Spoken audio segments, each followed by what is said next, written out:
Bonjour, bienvenue ou re-bienvenue aux Exclus, podcast d'analyse de Survivor Québec cette année, saison 3. Je suis toujours Christian et je suis accompagné de Raph, propriétaire de la chaîne et co-animateur des Exclus. Comment ça va, Raph? Ça va super bien. J'aimerais que mon titre soit détenteur du mot de passe de la chaîne. Ben, je l'ai aussi. Oui, c'est vrai, je l'avais donné. Fait que co-détenteur du mot de passe de la chaîne. Oh yeah. Ben, ça va super bien. Très content d'être là avec toi pour parler de Survivor, as always, Survivor Québec. Puis là, on dirait que deux fois rapidement, là, on s'est parlé il y a juste quelques jours des derniers épisodes. Fait que c'est le fun de se remettre vite dans le bain là, plutôt qu'attendre une semaine. Exact. Puis là, on se lance sur troisième dimanche. Ouais. Donc, l'épisode de dimanche passé. Si vous ne l'avez pas vu, ben c'est le temps qu'on vous dit on va rentrer dans les détails. Fait que si vous ne voulez pas être spoilé, divulgaché, ben mettez la vidéo sur pause, allez l'écouter, revenez. Sinon, ben comme d'habitude, on rentre à fond dans les spoilers dès le début. Comme ça, c'est plus facile à analyser. Qu'est-ce que tu veux rajouter là-dessus? Ouais, ben j'allais dire, on a une petite annonce à faire. Vous avez probablement vu la nouvelle, si vous suivez la sphère des réseaux sociaux Survivor dans les dernières journées, là, cette semaine.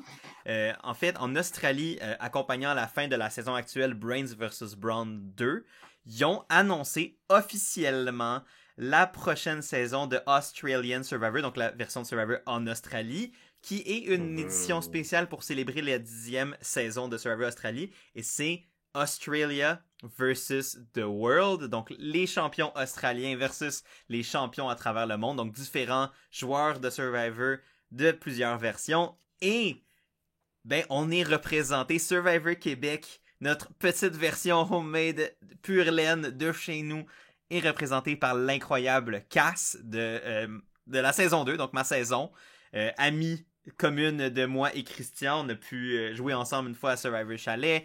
Cass, personne incroyable. Et elle est allée en Australie jouer à Survivor avec des légendes comme Siri, Parvati, Rob. Ça, c'est des légendes américaines, mais les légendes australiennes de King George, Luke, David. Il y a tellement de monde impressionnant. Puis d'autres versions que même moi, je suis même pas assez deep dans Survivor Game pour connaître. Mais c'est juste incroyable. Et man, Cass à Australian Survivor, c'est insane. Ouais. Insane. Ben, il y avait eu des rumeurs sur Reddit et tout, là, mais ça n'avait jamais été confirmé à 100% par Survivor Australia. Mais c'était quand même hallucinant quand ça a été révélé de voir des idoles comme Poverty écrire sur le post de Cass sur Instagram et vice-versa. Puis j'étais juste comme, hey, c'est hallucinant. J'imagine pas elle vivre ça là-bas, puis là, revenir et avoir ce contact-là. C'est tellement weird, genre. Je pensais pas que moi, petit gars qui regardait Survivor, j'allais connaître une personne qui allait connaître ces légendes-là de Survivor. Fait que c'est quand même crazy. Ouais. C'est très crazy. La théorie des relations, là, de les 6, je sais pas trop quoi de relations. C'est à 7 personnes de connaître de connaître quelqu'un, mais là on est rendu à une personne de connaître genre des légendes de Survivor. C'est assez insane. Puis pour Cass d'avoir pu vivre cette expérience-là, c'est complètement débile. Oui. C'est tellement hot pour elle de pouvoir représenter notre version de Survivor au Québec, qui n'a rien à envier, selon moi, à toutes les autres versions de Survivor.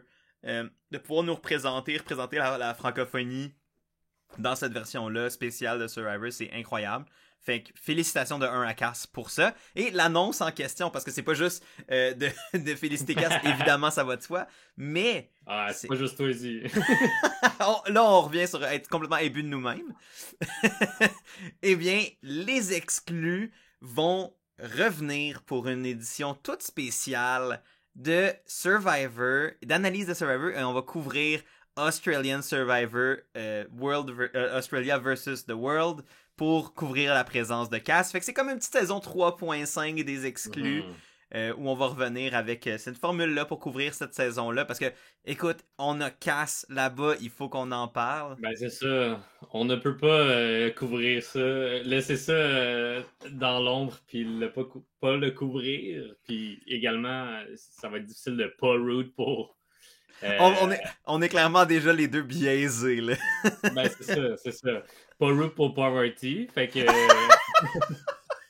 Ah, moi, je vote juste pour King George. C'est tout. Mais, fait que c'est ça. Fait que les exclus vont venir en petite formule estivale pour couvrir cette saison-là. Yeah. On n'a pas encore les dates exactes de diffusion. Ça parlait de juin. Moi, j'ai pas vu de date officielle, fait que je veux pas m'avancer puis créer de la confusion, mais évidemment, en temps et lieu, quand on va avoir plus d'infos sur la date de début de la saison, on va vous dire et on va vous avertir de l'horaire. Là. On sait même pas encore combien de fois par semaine, comment ça va avoir lieu, fait qu'on va évidemment évoluer la formule puis s'adapter en fonction de comment ça va être diffusé. Mais on a très très hâte d'en parler puis de peut-être ouvrir cette porte-là autant Survivor États-Unis que Survivor Australie pour les curieux qui veulent un peu plus de Survivor dans leur vie autre que Survivor Québec, commencer à apprendre les autres versions puis ouvrir un peu la porte à toutes les autres versions incroyables de Survivor dans le monde et grandir ce merveilleux jeu-là autant au Québec qu'ailleurs. Fait que, ben encore une fois, félicitations Cass pour ta participation, c'est complètement insane. Si t'écoutes ça, bravo. Puis ben oui, les exclus 3.5 cet été pour couvrir ça, ça va être malade. J'ai tellement hâte. Ouais. Et bon, on se lance dans l'épisode de dimanche. Ben oui, on revient au Québec, ben en fait aux Philippines. Au Québec par les Philippines. C'est ça. Nos petits patelins qui ont été ailleurs. Oui. Et on vous dit qui a pas été éliminé. Été éliminé entre gros guillemets. Ouais. Fait que écoute, veux-tu nous expliquer en fait qu'est-ce qui s'est passé? Donc, on savait déjà qu'il allait y avoir une twist de non-élimination dimanche. Donc, on le savait à la fin de la semaine des quotidiennes. Et on avait déjà théorisé sur notre dernier épisode, si vous l'avez écouté. Peut-être qu'un de nous deux a eu raison. Peut-être que ça paraissait comme si un avait raison, mais finalement, c'est l'autre. Ce qui est pas mal ce qui est arrivé. C'est pas mal ce qui est arrivé. Ouais, c'est ça. Donc, twist de pas d'élimination. Il y a quand même eu une épreuve d'immunité et la tribu n'était pas au courant tant qu'il n'était pas rendu au conseil de tribu de la tous. Et là, Pat a annoncé, vous allez voter pour la personne qui va s'en aller se retrouver seule sur une île et rejoindre le jeu le lendemain. À la prochaine épreuve, exact. Fait qu'on savait pas dans quelles conditions la personne revenait. On savait pas si c'est dans quelle tribu la personne revenait. On savait pas, à ce moment-là, quand c'était... je dis on, les joueurs, mais personne ne le savait exactement les tenants et aboutissants. Fait que les joueurs ont quand même pris un peu une décision en ne sachant pas toute l'information. Ce qui peut être questionné sur est-ce que c'était la bonne manière de faire ou non. On va quand même avoir cette discussion-là, je pense, dans les minutes à venir.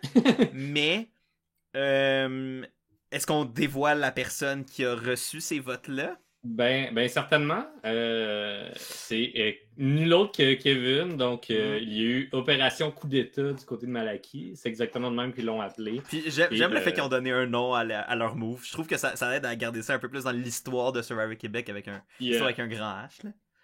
Puis, Kevin qui est parti avec la majorité sur une autre île. Et là, le reveal, premièrement...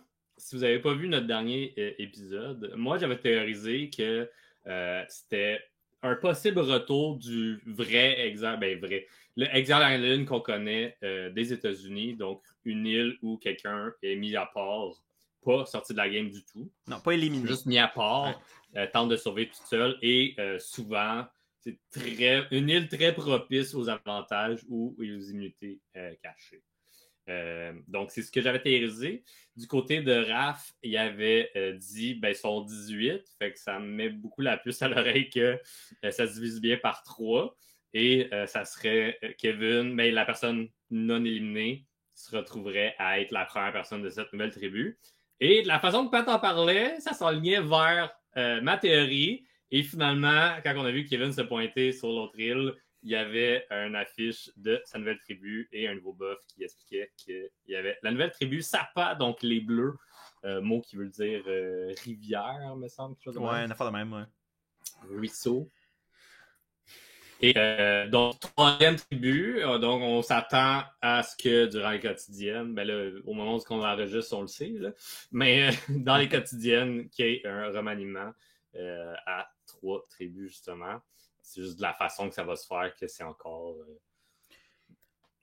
incertain. Au moment de la diffusion de l'épisode de dimanche, et c'est sur ce quoi on se base, nous, dans cette vidéo-ci. Évidemment, si vous écoutez ça plus tard dans la semaine, vous savez comment ça a été dit, et ça va être couvert dans le prochain épisode des exclus, une fois que la semaine des quotidien va être terminée.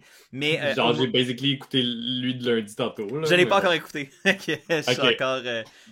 J'ai juste vu lundi. Mais bref, comme vous voyez, on aura juste ça pendant la semaine.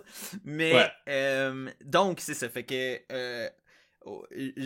quand j'ai vu Kevin arriver sur la nouvelle plage puis j'ai vu un truc qui s'apparentait à être la banderole de la nouvelle tribu, j'ai fait tabarnouche, voir que je l'ai calé. Mais honnêtement, je m'y attendais pas, mais ça faisait comme quand on s'en est parlé dans le dernier épisode, je l'expliquais, l'idée qui m'était juste venue de même en tête, j'étais comme ça pourrait faire sens.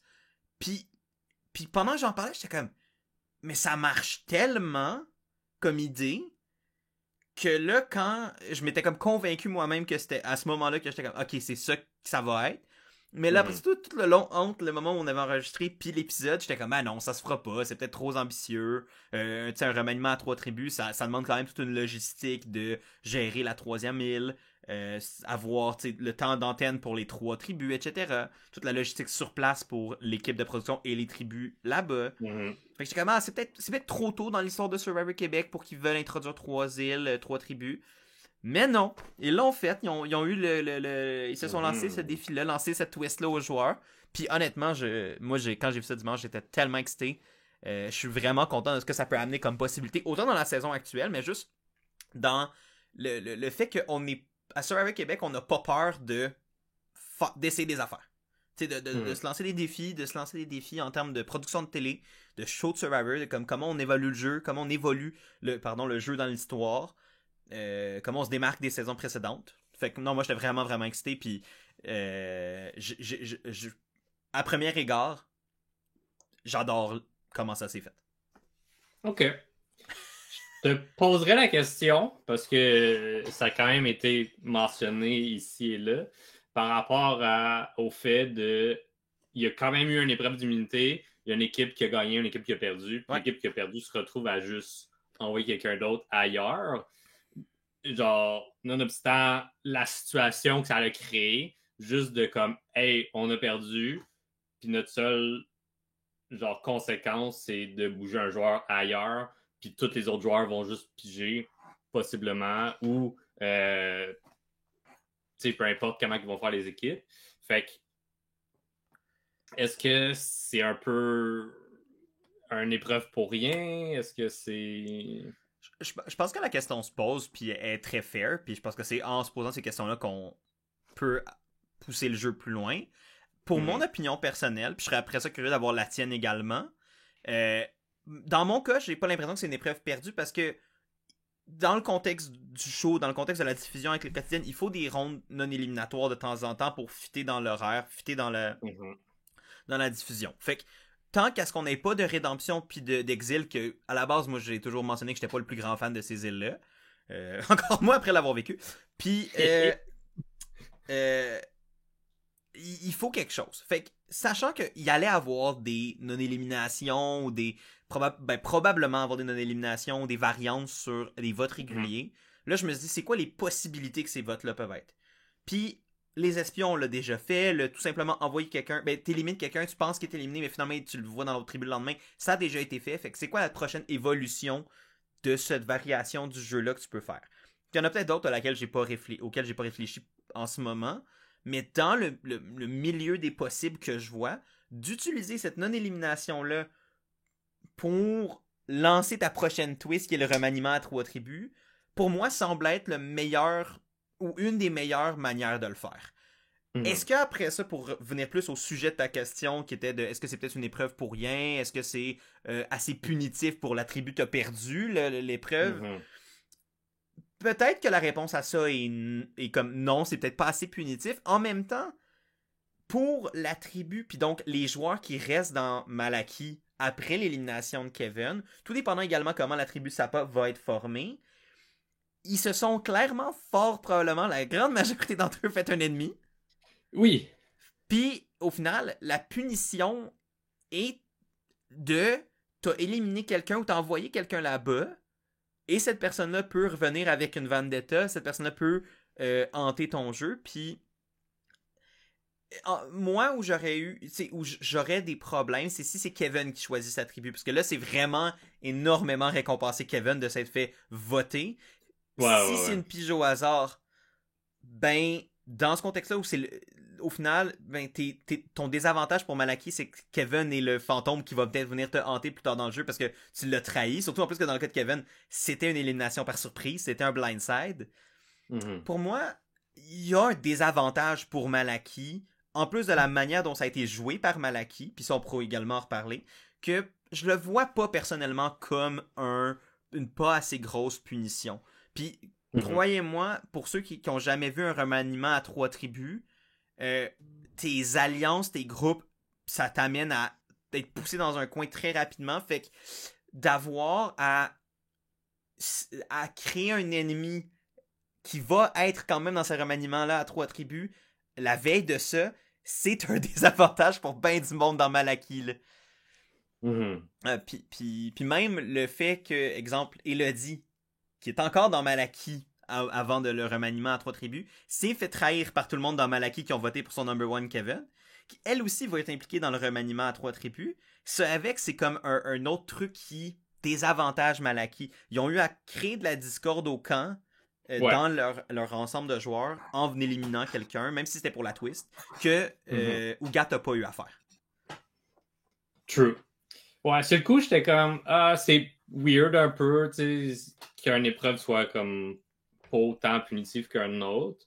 Mais après ça, tu l'as quand même bien expliqué, là, mais je pense que juste aller en conseil de tribu, même disons que tout le monde était d'accord, puis il n'y avait pas de blindside, puis un vote facile, disons, mais c'est quand même super taxant à aller là-bas. La paranoïa, elle pogne sûrement énormément juste avant, tu sais, toute l'après-midi. Le monde a des discussions partout. Donc, ça peut vraiment détruire l'ambiance au camp. Puis, également, veux pas, ça coupe ton momentum de victoire en même temps. Tu as perdu. Fait que ça pèse sur le moral, ça pèse sur tout.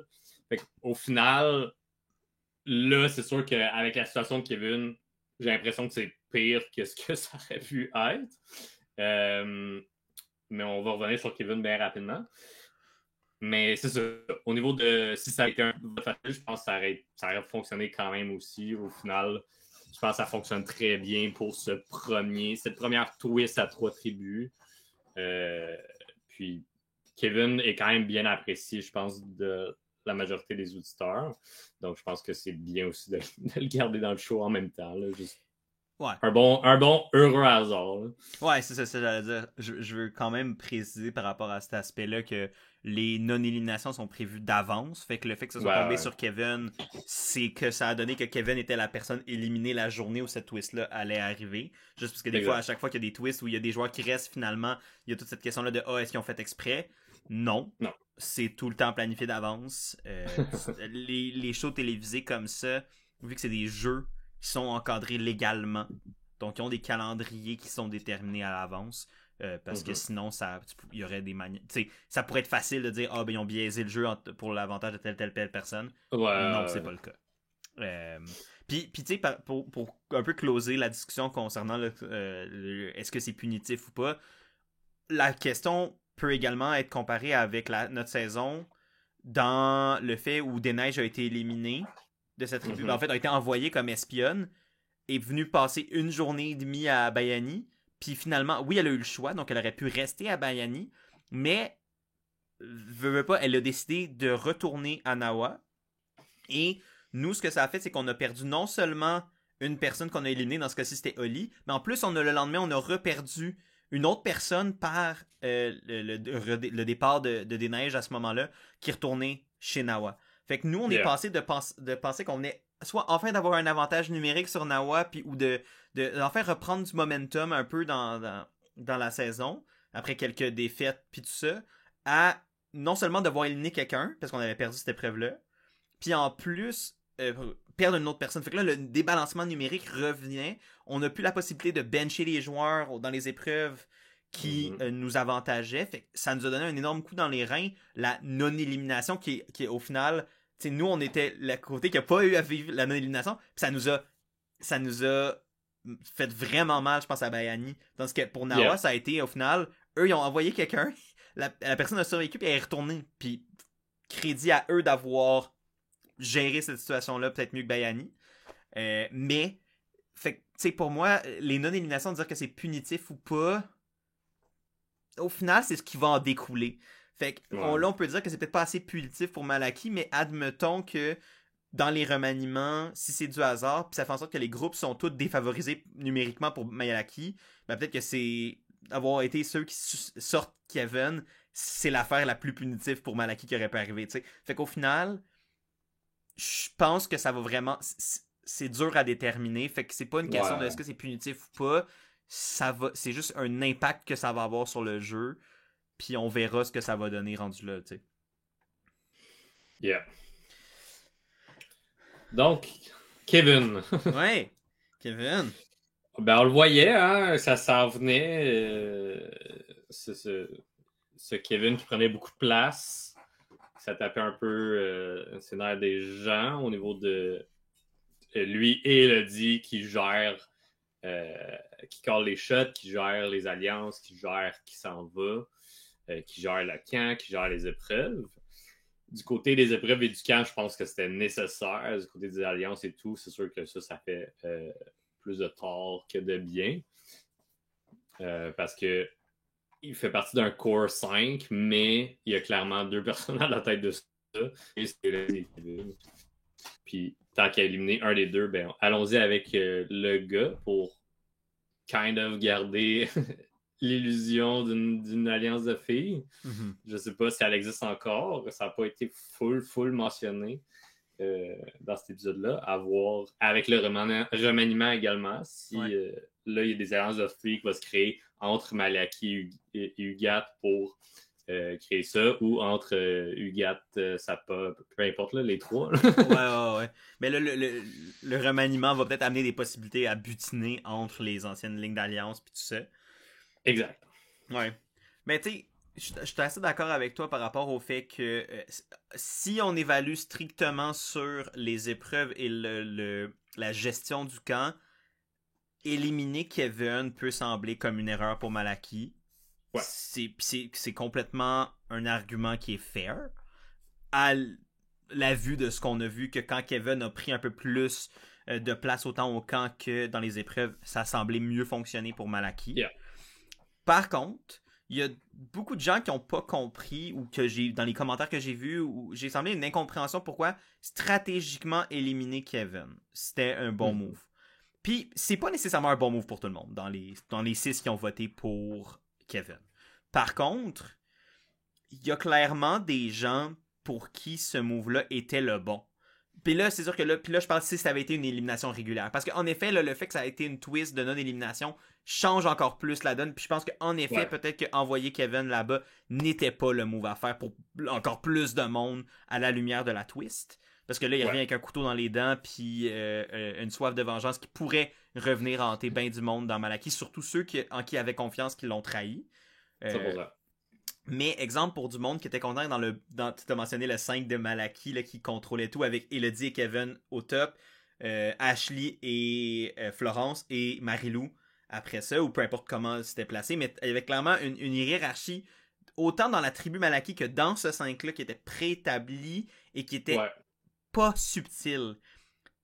Ce qui a fait en sorte que pour les 3 qui étaient pas dans les 3 du 8 de Malaki qui sont pas dans l'alliance de 5, c'est évident qu'ils sont dans le bas. Et là, qui est l'erreur probablement ultime de Elodie et Kevin dans la gestion de ce vote-là ou de ce qui a mené à ce vote-là, c'est que le manque de subtilité dans la manière que ça a été, ou du moins de ce que les autres ont perçu, le manque de subtilité de la hiérarchie au sein même de l'Alliance de 5 a amené à ce que les gens au bas de cette Alliance de 5-là veuillent faire le fameux coup d'État. Parce qu'au final, même l'idée du coup d'État semble même quasiment plus venue des gens de l'Alliance de 5 que des gens dans le bas. C'était venu des deux côtés, je pense, assez parallèlement, puis les deux ont fait comme, hey, on a un intérêt commun. Mais... Ben, il y avait déjà Marie-Lou et Kevin qui clashaient ici et là, mais ça m'a quand même vraiment surpris que le monde en jasait, puis c'est comme Ash puis Flo sont full down avec ce plan-là. Puis j'y croyais pas tant que j'avais pas vu une scène avec ces deux-là qui mentionnent à quel point ils sont partants pour ce vote-là. Quand je l'ai vu, je fait comme oh, ok. Genre Ash puis Flo, même si Ash semblait être proche de Kevin il y a une semaine, ça s'est détérioré. Il a vu que lui et Elodie, ils jasent plus. Marie-Lou est comme plus impliquée parce que il y a comme un semblant de Marie-Lou et Elodie sont number one une l'autre. Puis au final, pour Elodie, c'était réellement Marie-Lou, je crois, avec du recul. Mais dans ce plan-là, c'est risqué d'emmener Elodie dans tout ça. Puis je pense que Kevin était la cible, mais en même temps, il voulait faire mal à ce duo-là. Ouais. On a parlé des duos à notre dernier podcast. Il y a énormément de duos. T'sais, beaucoup de gens sont comme « Ah, t'es mon number one, t'es ma number one. » Ouais. Puis ça bouge beaucoup. Mais c'est ça, je pense qu'on voulait vraiment faire mal au duo en commençant par Kevin. Puis là, mal, je parle pas de émotionnellement, là, mais je parle de mal dans la game. Ouais, diminuer le positionnement stratégique de un ou l'autre, affaiblir des duos, etc. Ouais, exact. Ben c'est ça, en fait, moi, ce qui m'a étonné, puis ce que j'aurais aimé avoir un peu plus, c'est pourquoi Ashley a sauté sur le plan.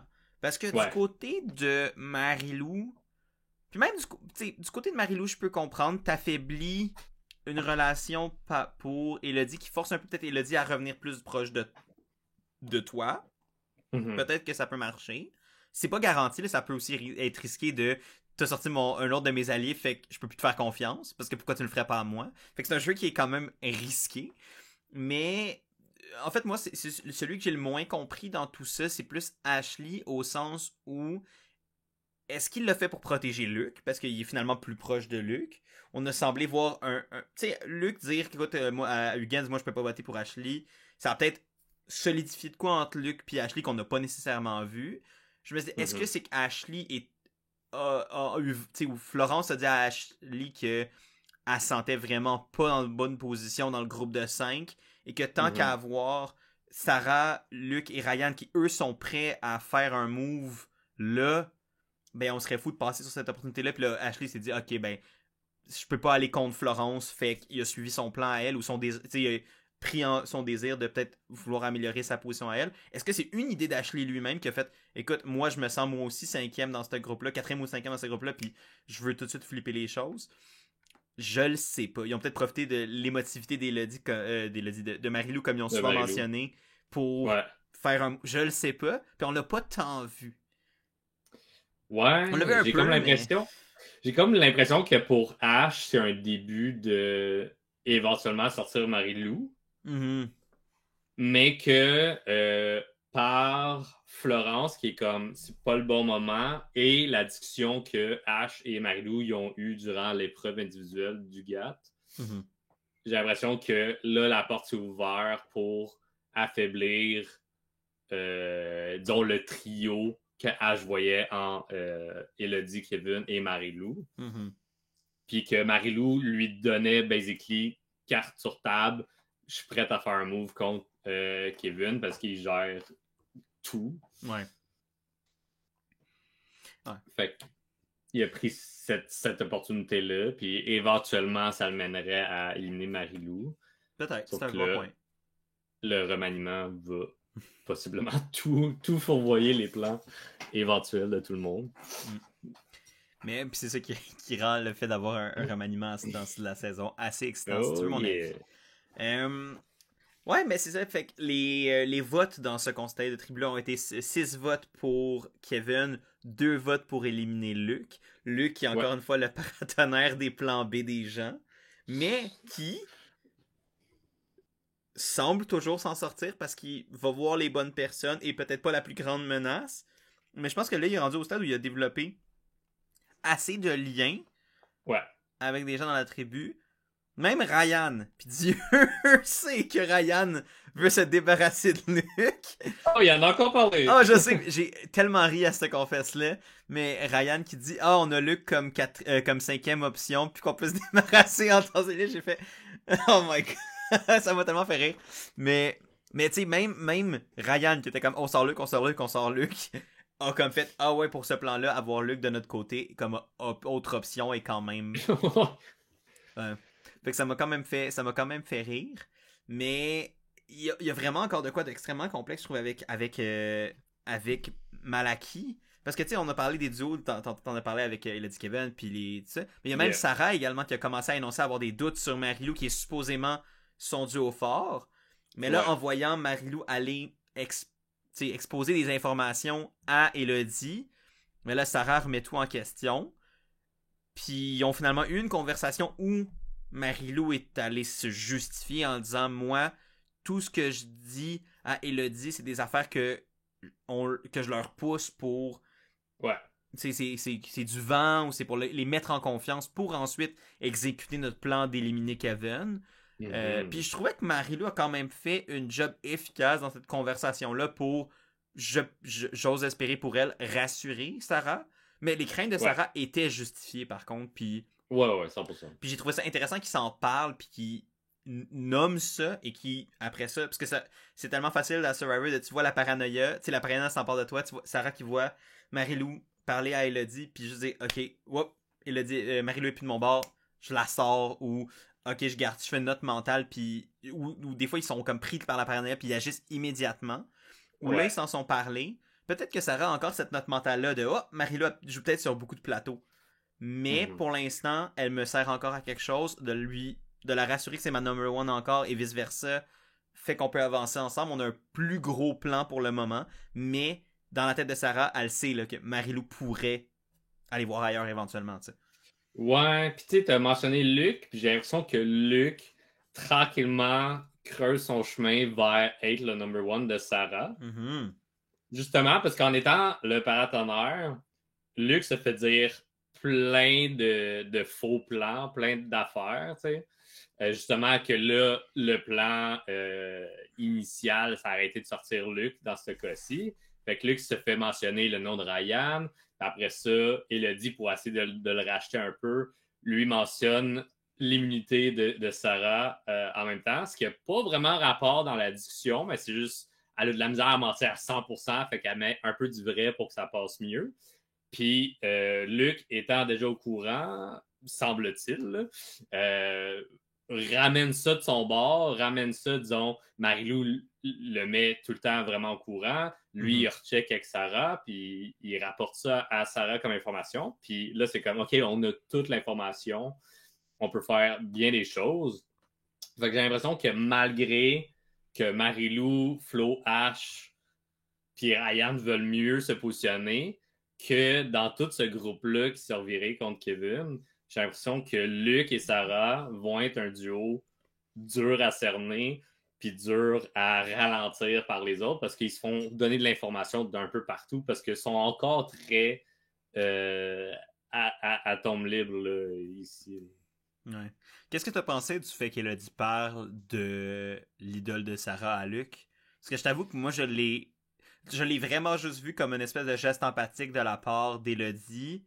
Ouais. Ou en tout cas, c'est comme ça que je l'ai perçu, mais j'ai comme l'impression que c'était peut-être pas le bon call stratégique à ce moment-là. Mais bon, il y a difficilement tout le monde qui est 100% stratégique 100% du temps. Fait que des fois, il y a le côté empathique humain qui rembarque puis qui t'amène à peut-être en dire trop, peu importe. Mais je sais pas ce que toi t'en pensais. Ouais, mais j'ai vraiment l'impression que ça a été ça pour Elodie. T'sais. Elle se sentait mal pour Luc, puis veut pas. Ça fait un bout qu'il traîne un peu dans la boîte en étant le paratonnerre à chaque conseil de tribu. Ouais. Puis il s'en doute. Fait que je pense que la réalité l'a rattrapé, puis est comme ah man, c'est rough, mais c'est quand même lui qui doit partir pour notre tribu. Ouais. Fait que je pense que c'est juste de l'information qu'elle avait que juste organiquement ça a sorti, puis ça n'a pas été une décision stratégique loin de là. Ce que je trouve étrange, c'est que cette discussion-là a eu lieu après que Elodie se questionnait et comme elle avait des doutes sur il y a de quoi qui va pas entre Kevin et Marie-Lou. Est-ce que ce soir, il va se passer de quoi par rapport à ça? Fait que déjà que ce doute-là soit installé en Elodie, j'ai encore moins compris le fait de drop de l'information sur Luc. Parce que s'il se passe de quoi, ben clairement que ceux qui sont on the outs, fait que Ryan, Luc et Sarah en tout premier, ben ils risquent de faire partie d'un plan pour renverser la vapeur. Fait que je suis comme stratégiquement, c'est encore pire de faire ce move-là. Tu sais. Ouais. Je me pose une question, puis c'est peut-être moi qui joue l'avocat du diable. Mm-hmm. Je te lance une théorie, puis dis-moi ce que t'en penses. Est-ce que ça pourrait être que, considérant que le faux plan qui était pitché, mettons, à Luc était Ryan, que en disant ça à Luc, elle avait espoir que Sarah joue son immunité sur Luc, que le plan Luc soit le plan de la tribu, et que par l'immunité jouée sur Luc, le vote de Luc permettrait d'éliminer Ryan, et donc ça serait la manière pour Elodie d'avoir sauvé Luc indirectement. Tu sais, de faire comme garder. Flusher l'idole en même temps. Flusher l'idole, garder Luc. Puis, en tout cas, quand tu parlais, j'étais comme, ça pourrait être ça. C'est très, très, très far-fetched comme idée, dans le sens que il y a beaucoup de. C'est un chemin compliqué pour un résultat qui est difficile à atteindre, mais. Je me suis posé la question. J'étais comme, est-ce que ça pourrait être ça l'intention de Elodie? Puis si oui, je suis comme, bon, je pense que ça reste. Le fait de l'avoir dit à Luc reste probablement plus de chances que ça. Tu sais, si tu fais les proportions, plus de chances que ça devienne une erreur que ça devienne un bon coup. Mais des fois, il y a quand même une probabilité que ça puisse faire un bon coup, puis que ça. Mais dans le cas de Elodie, c'était misguided, considérant qu'il y avait toute la tribu qui allait voter pour Kevin. Fait que même si j'étais joué. J'ai vraiment pas l'impression qu'elle y a réfléchi avant. Genre, je pense qu'elle ça a juste sorti. Puis elle est comme, oh well, tu sais, ça sera ça. Puis, anyways, il s'en va. Ouais. Fait que rendu là, tu sais, c'est pas une erreur qui a coûté beaucoup parce que le plan était déjà parti, là. Mais en même temps, c'est juste comme un point d'interrogation que c'est le fun de se poser la question. Comme, y avait-tu vraiment une intention derrière ça? Ouais.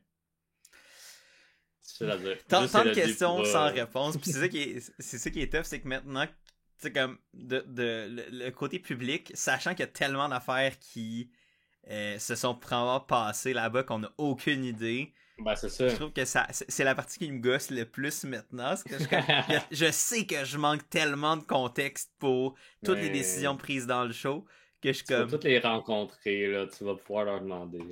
J'aurais trop de questions, je serais le gars chiant qui poserait 3000 questions. Là, à l'épisode 3, le dimanche 3, là, quand t'as dit ça à Luc, là? Écoute, si jamais, peut-être qu'un moment donné, ça va se donner pour vrai, mais who knows. Je veux nous amener un peu plus sur Ugat, qu'on n'a pas encore abordé pour le moment. On n'a pas vu énormément de moments chez Ugat, considérant que l'épreuve a été assez longue et que, ben, après ça, il y a tout le... Non, mais je pense qu'on a vu de l'information qui peut jouer énormément sur le remaniement. Absolument. Dépendamment de quel membre du GAT se retrouve où et avec qui. Absolument. Ça, donc, c'est un beau segment. Premier shout-out à Eric qui m'a fait énormément rire en début d'épisode, qui dit « Alliance d'Eric, population 1 ». Puis j'étais comme « Ouais, rough ». Mais au moins, tu sais, comme, il aurait pu faire comme « Ah, tu sais, il aurait pu se fâcher » ou, tu sais, comme...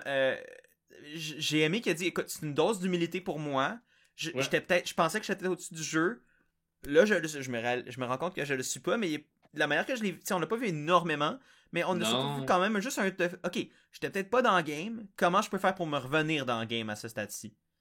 Ouais, c'est ça. Puis on dirait que les quelques discussions qu'on a vues entre Eric et d'autres membres, disons, de l'Alliance Soleil, on dirait qu'ils l'ont comme kind of convaincu qu'il était trop proche de Jen. Ouais. Ce que j'avais pas vraiment senti, mais en même temps, c'est pas trop l'agenda que le montage voulait nous montrer, tu sais. Fait que je peux comprendre, mais j'ai hâte de voir Eric. Disons que on est dans un remaniement où Eric peut être le vote pivot entre un majorité Malaki ou Ugat, voir de quel bord il pencherait, tu sais. Ouais.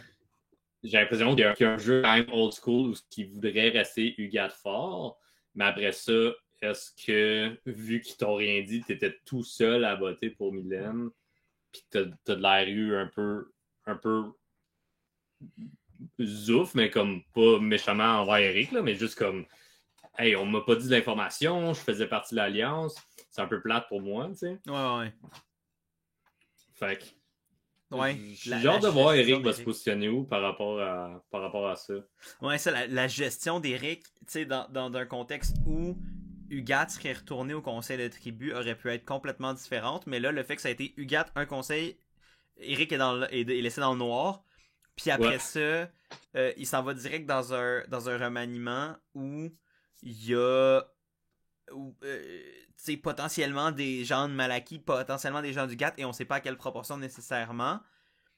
Comment est-ce que cette gestion-là d'Eric va peut-être nuire aux gens du GAT qui sont avec lui? Peut-être que si les gens du GAT qui sont avec lui dans un remaniement, c'est des gens avec qui il avait développé une connexion, peut-être que ça va être correct, mais si, admettons, c'était des gens avec qui il n'y avait pas de temps parler, que même à la limite, ça pourrait être Mylène pour qui il a voté, puis que ça crée peut-être une discorde entre les deux, tu sais, peu importe. Il y a Eric devient un joueur assez intéressant à suivre dans ce contexte-là, où là, on sait pas sont où ses allégeances, et il y a l'opportunité d'en créer des nouvelles, autant avec Ugat que Malaki, qui, peut-être que dans le contexte différent de Ugat 1.0, puis tout ça, ne se serait pas fait. Fait que j'ai hâte de voir ce que ça va donner le remaniement pour Eric. Je pense qu'il pourrait repartir sa game. Je pense que pour lui, ça peut être une belle opportunité de comme il a eu sa dose d'humilité qu'il a peut-être besoin pour lui de se remettre dans la game. Parfait, ça peut arriver. On a tous, c'est pas tout le monde qui arrive à Survivor. On est un bon début de saison, puis ça t'empêche pas d'être un joueur qui peut être prolifique par la suite. Je pense qu'il a eu son reality check, c'est parfait. Maintenant, qu'est-ce que t'en fais? Puis s'il arrive au remaniement, puis il fait ce qu'il a à faire pour améliorer sa position dans le jeu, I'm all in, tu sais, au final, rendu là, c'est juste à lui de prendre cette opportunité-là. Mais j'ai trouvé ça intéressant aussi. Sinon, on a également Jen et Will qui sont complètement détruits, qui ont perdu Jay. Les deux, c'était leur meilleur allié. La trahison de Myriam, malgré que Myriam essaie de s'expliquer, ça passe plus ou moins bien. Puis je peux pas blâmer William de pas la croire, même si Myriam essaie de son mieux. Dans les souliers de William, c'est dur de faire confiance à quelqu'un qui t'a trahi. Ouais. Par contre, ma crainte à ce moment-là pour William, c'est qu'il se ferme une porte en semblant ouvertement douter de Myriam. Ouais. Où je me suis dit, s'il était. Puis je prétends pas détenir la vérité sur comment il aurait dû réagir à ce moment-là.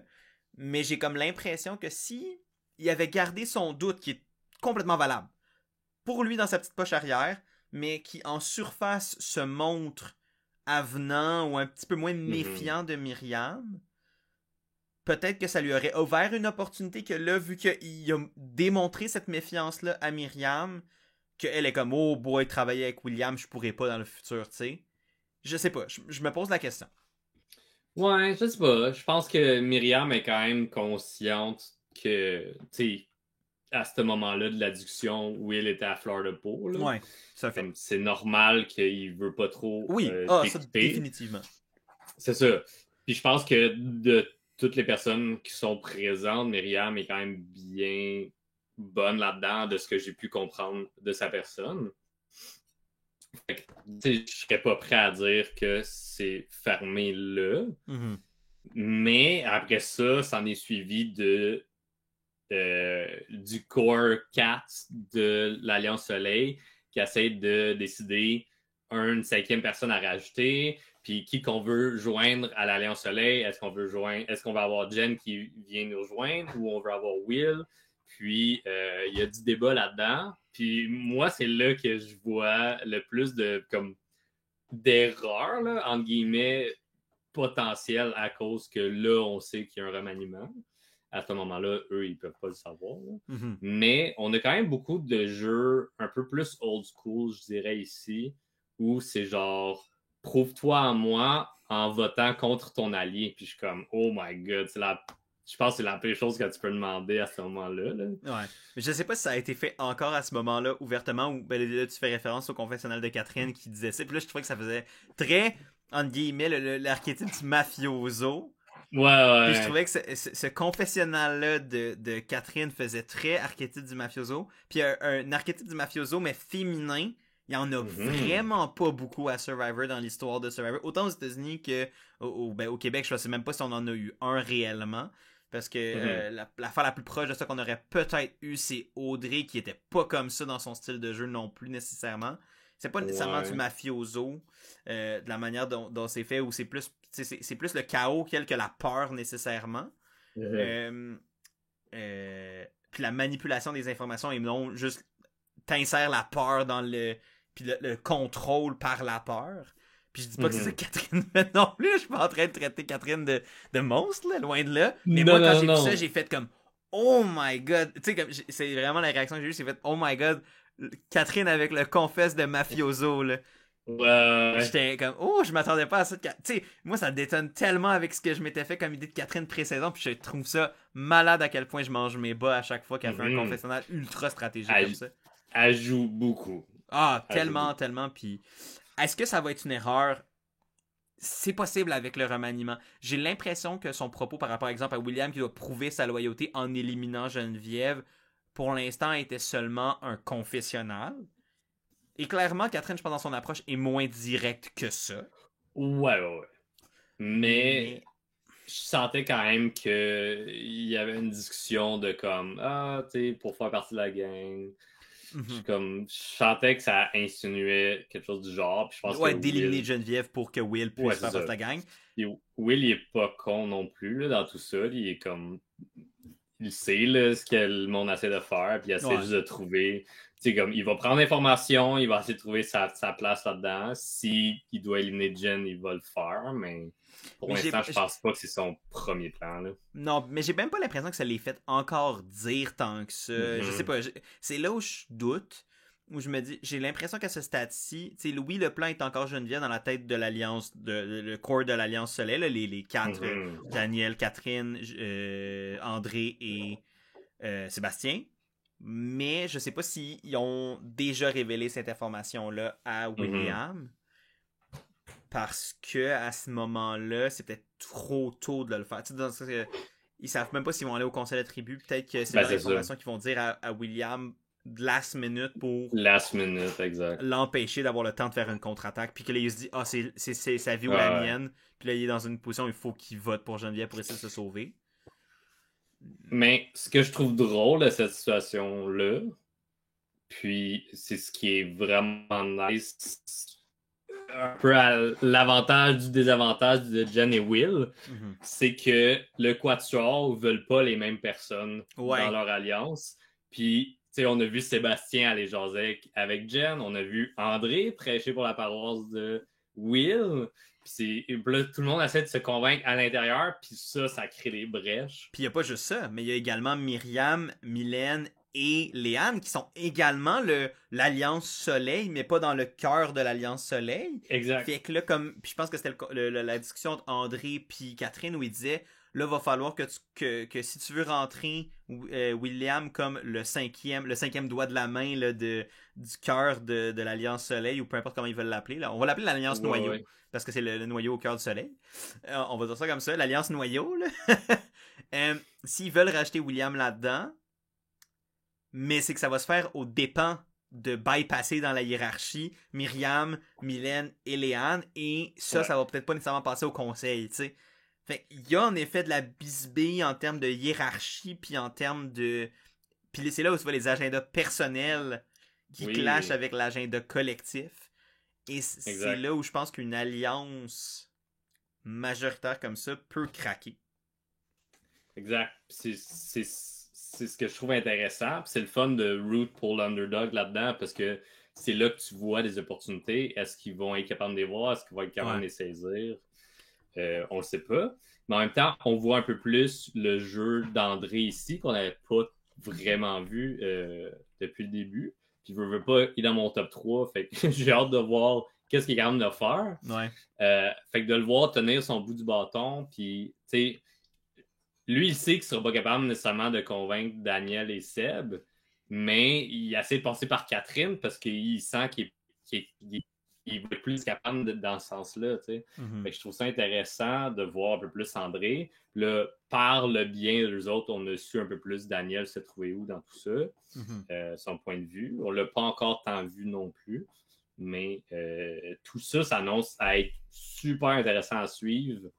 Fait un chaos propre à Ugat comparé à Malaki, qui c'est totalement autre chose, en vue du remaniement, ça va être vraiment intéressant. Ouais. Puis ça me fait me poser la question s'il n'y a pas même au sein du cœur de l'Alliance Noyau, là, s'il n'y a pas même deux duos, une binarité à ce niveau-là où t'as Catherine et André d'un côté, puis t'as André et Seb de l'autre. En même temps, on a vu des confesses qui étaient comme entre André et Seb qui disaient qu'ils étaient super proches. Fait que j'ai des doutes sur cette propre théorie que j'avance là.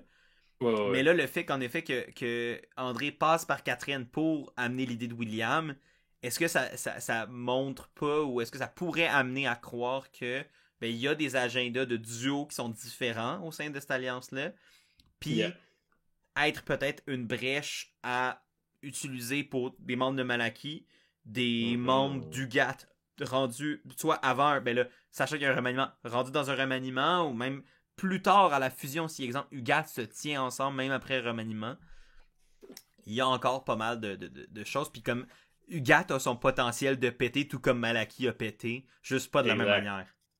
Exact.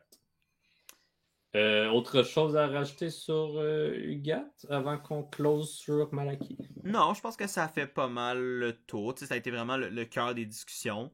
Ouais, non, c'est pas mal ça de mon côté. Là, on peut parler un peu de l'épreuve. Je pense qu'il était... Moi, j'ai vraiment aimé cette épreuve-là. Je trouvais ça cool, le déplacement de la cage. Puis j'ai aimé le fait que tu les voyais qui prenaient la cage. Puis là, au lieu de... On dirait que ça a peut-être été pensé pour qu'ils pognent un ballon à la fois. Mais là, ils fermaient la cage sur 2 ballons. Fait que là, ils pouvaient comme aller un petit peu plus vite, ce que je trouvais quand même assez brillant. Je sais pas si c'était designé comme ça. Les deux ont fait ça parce que il y avait 6 nœuds. Ouais. Je sais pas si c'était fait pour ça ou si ça a juste été comme... Techniquement, ils auraient pu le faire 1 à 1, mais là, je trouvais que c'était plus smart. Fait que, puis j'aimais ça. Mais il y a beaucoup d'épreuves de ballon. Oui. Au début de la saison, on se plaignait qu'il y avait trop de casse-tête. Là, il y a beaucoup de ballons. Spoiler, il y en a un le lundi aussi. Ouais, disons que mon commentaire est un peu influencé par ça également. Oui. Ouais, j'ai fait... je l'ai écrit dans mes notes. Là, je suis comme... Une 3e épreuve avec des ballons. Ouais. Je suis comme... Maintenant que Kevin est encore en vie, est-ce qu'il va encore avoir un affrontement Will Kevin? Ça va être à vous de voir dans les quotidiennes et à nous d'analyser. Mais j'aimais bien l'épreuve. C'était quand même assez chaudement disputé. Encore une fois, une épreuve chaudement disputée qui aurait pu aller d'un bord puis de l'autre. Dans le sens que... Ouais. T'es pas d'accord? Non, c'est juste comme de la façon que c'est fait, ça a l'air tellement difficile de lancer les ballons avec force. Puis que là, Malaki, qui a 2 plaques qui se sont embarquées un sur l'autre, j'étais comme, man, comment tu veux revenir de ça? Ouais. Puis Ash a failli ramener ça quand il a pris la place de Kevin, parce que je trouvais que Kevin, ça se passait pas aussi bien, tu sais. Puis c'est de savoir quand débarquer puis envoyer quelqu'un pour comme... Même si toi, t'es en train d'apprendre le truc, les autres t'observent également puis ont peut-être une idée aussi. Là. Fait que ça l'a fait les sauver, mais trop tard.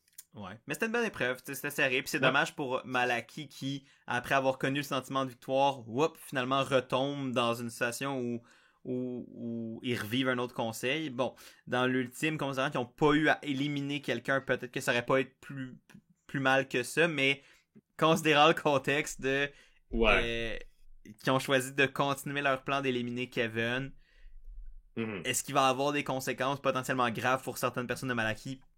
Assurément, dans un sens. Ouais. Comme, à quel niveau puis dans combien de temps, on le sait pas. Mais je serais pas surpris qu'il y en ait. OK. Parlons de l'éléphant de ce vote. Ouais.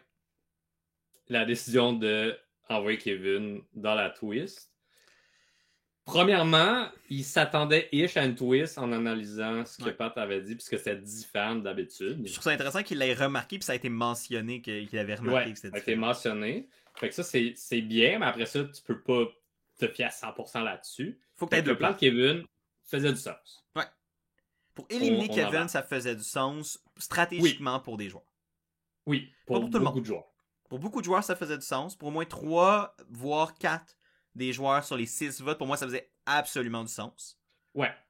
Maintenant, quand la twist a été révélée, on a eu un pas pire bordel semi-live tribal ici.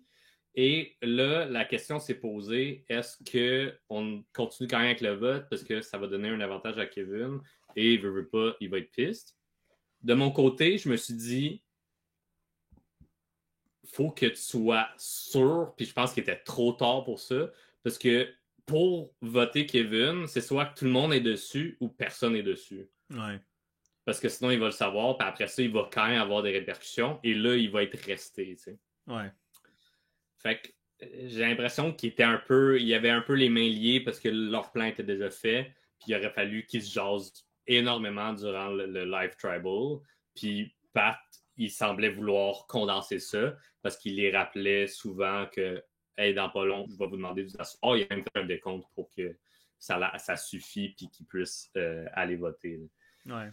Fait que, je pense que même en ayant su la twist, c'était trop tard pour changer d'idée. Fait que, dans ce sens-là, je pense qu'ils ont bien fait de continuer avec le plan. Mais de base, c'est pas le meilleur résultat. Je sais pas si je sais pas si je suis 100% d'accord avec la notion de ils ont bien fait d'aller quand même avec le plan. Au sens où je pense qu'il aurait dû dire... Tu sais, moi, je pense que quand Florence a dit « Moi, je suis game d'y aller », tout le monde aurait dû sauter là-dessus puis faire « Écoute, on va te backer, peu importe ce qui se passe dans ton ton exil, peu importe, là, en sachant pas là que c'est... » Parce qu'il savait pas que c'était un remaniement, il savait pas que dans quelle mesure... Mais moi, dans ma tête, c'est que Patrice a quand même clairement énoncé que la personne n'était pas éliminée. Non, donc, que tu es dans le jeu. Là. Il n'y a pas d'exil. Tu t'en vas pas à l'exil, tu t'en vas pas à la rédemption. T'es dans le jeu. T'es juste sur une autre île et tu attends ton sort. Mais ton sort n'est pas l'élimination. Ça va peut-être être une position difficile. Mais, comme il disait, puis il théorisait, il y a des possibilités d'avoir un avantage. Fait que dans cette situation-là, il me semble que ça aurait peut-être été plus avantageux de calculer le pour et le contre et d'aller vers ok, si c'est un avantage, si ça va peut-être aider quelqu'un, mettons-le dans les mains de quelqu'un qui est all-in avec ce plan-là. Puis à ce moment-là, quand Florence a dit hey, moi je serais quand même game, me semble que le jeu le plus stratégique, pas le plus stratégique, le plus sécuritaire pour ben du monde, ça aurait été ok, let's go. On t'y envoie comme t'es notre représentante de tribu. Tu vas faire, tu prends ce risque-là, mais pour toi / pour Malaki, on va être redevable. Puis comme ça, tu t'assures que la personne qui va dans cette twist-là, ça soit fait d'un commun accord. Tu peux camoufler le plan d'éliminer Kevin, parce que là, tu le fais tellement publiquement que t'es la personne désignée pour y aller de Malaki, que t'as plus l'espèce de est-ce qu'on fait le plan, est-ce qu'on fait le plan? Ouais, parce que là, il aurait pu ne pas voter de ce que Pat disait.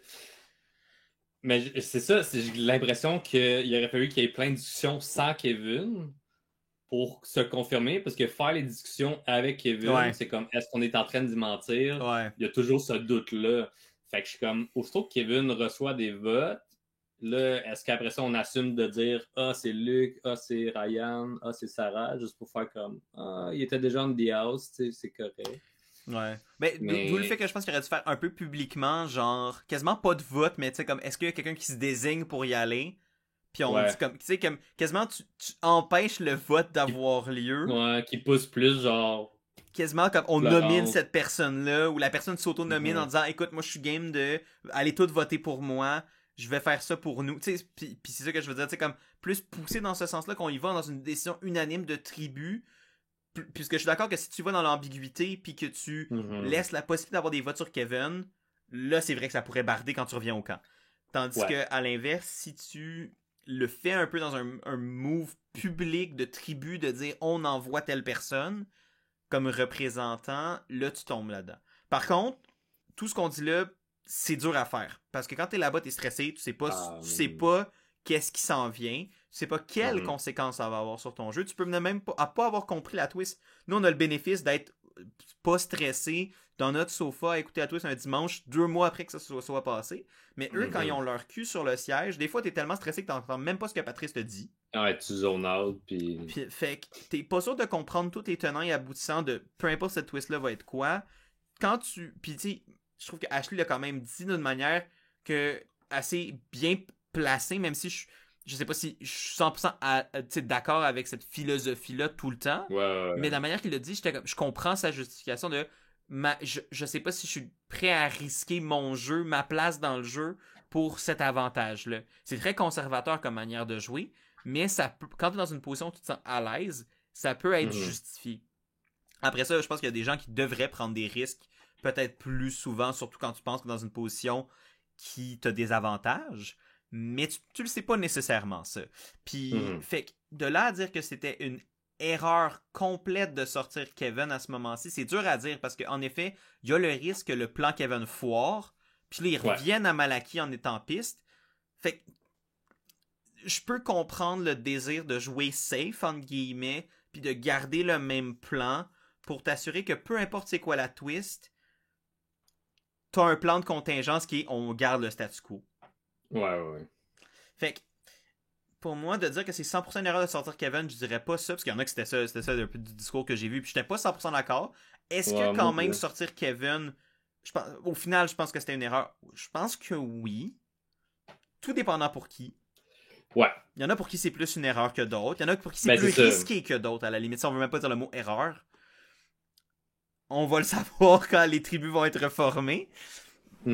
Mais la notion de il aurait dû avoir un plan B, c'est dur à dire. Puis tu sais, c'est dur à exécuter une fois là-bas également. Puis ils savent même pas à quel point ils sont prêts à... Tu sais, qu'est-ce qu'ils vont risquer en allant là-bas. Fait que c'est dur à gager, tu sais.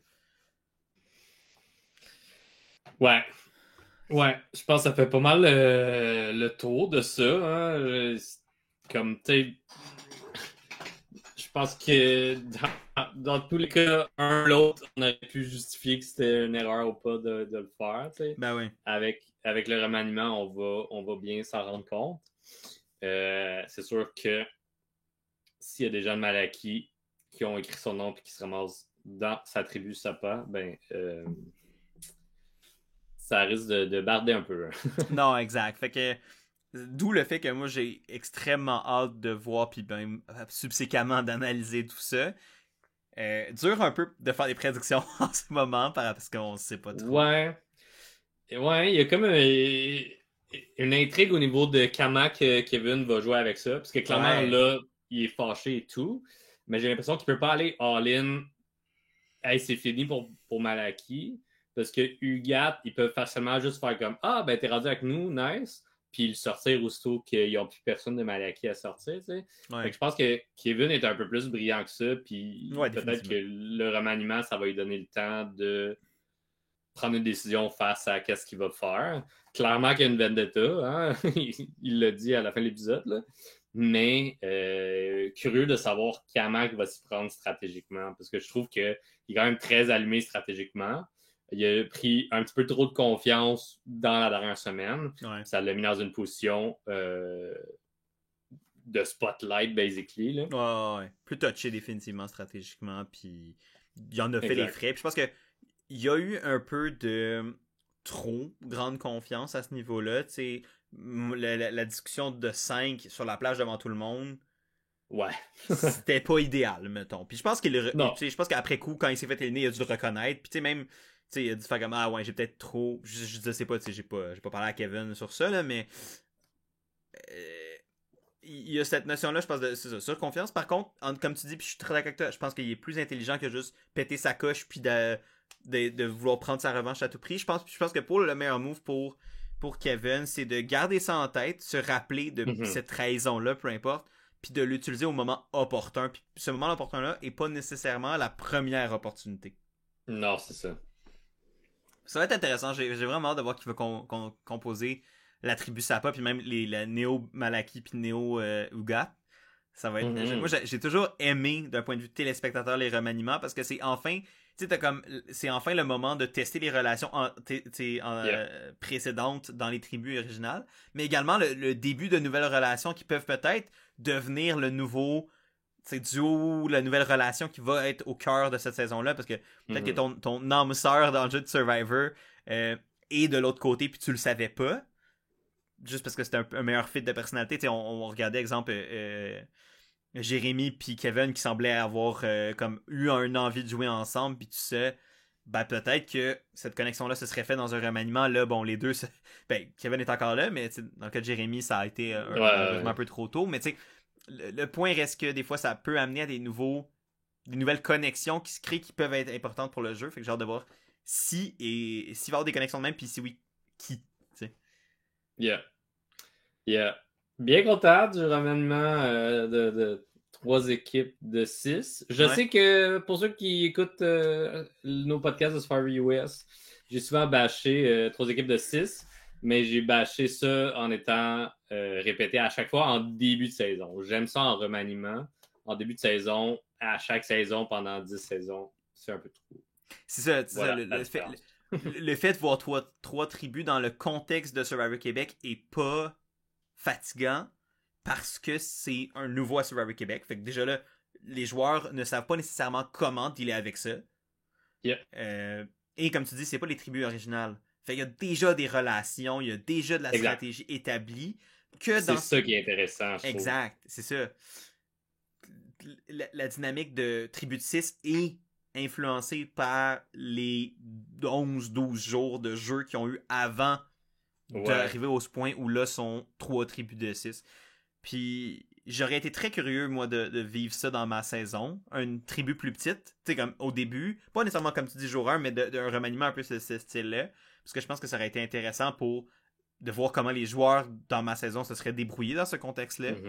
Mais après ça, je suis très content que ça arrive à ce moment-ci dans la saison 3. Je pense que c'est un bon moment en préfusion pour casser le rythme, qui, sans être plate du tout, moi j'adore le début de saison qu'on a.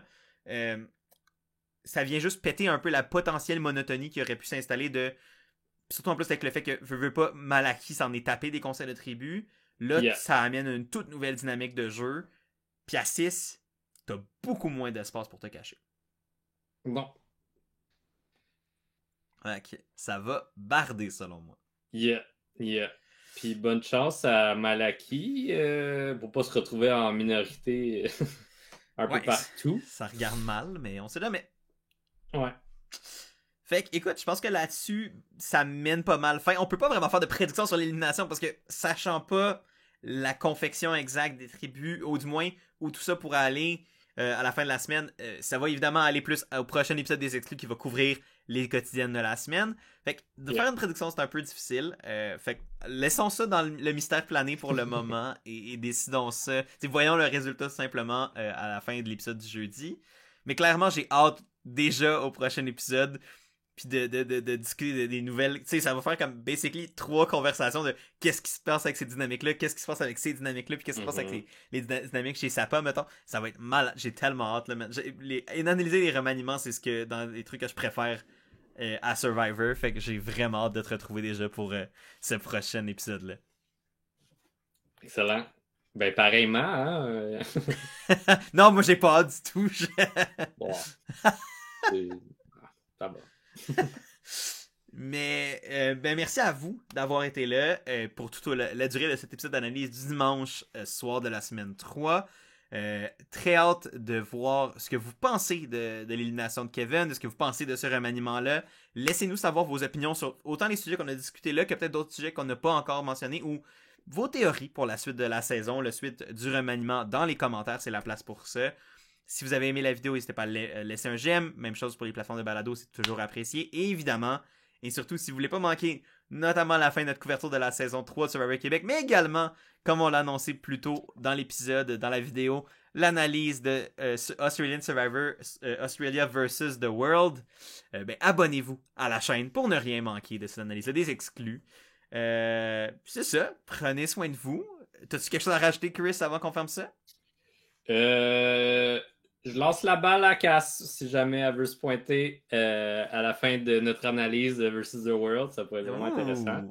Parce qu'on risque de pas mal analyser sa game toute la saison. Saison plus courte. Fait que ça serait intéressant de voir à quel point on était right in the middle, voyons, direct à la cible. Ouais, right on the money, peu importe. D'autres proverbes, là, calé, j'ai de la misère. Voilà. C'est un official summon de Cass pour post la saison Australia vs. The World. Clairement, ça serait le fun en effet. Fait que, who knows?